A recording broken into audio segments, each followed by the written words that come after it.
ও ধর্মীয় আলোচক ডাক্তার সিরাজুল ইসলাম সিরাজি নির্বাচিত হলে এলাকার শিক্ষা, স্বাস্থ্য, অবকাঠামো সহ নানা উন্নয়নের প্রতিশ্রুতি দিলেন তিনি।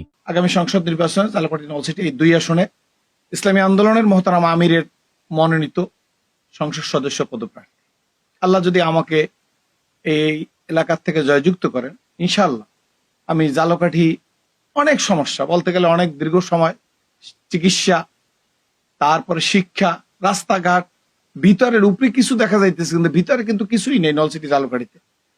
ঝালকাঠি নলছিটির মানুষ বঞ্চিত। এদেরকে আমার ঝালকাঠি নলছিটির মানুষ অনেক ভালো মানুষ, কিন্তু এদেরকে যুগে পর্যায়ক্রমে সব জায়গার থেকেই বঞ্চিত। আমি মনে করি আসলে সত্যিকার অর্থে সমাজ ব্যবস্থার পরিবর্তন করা সম্ভব।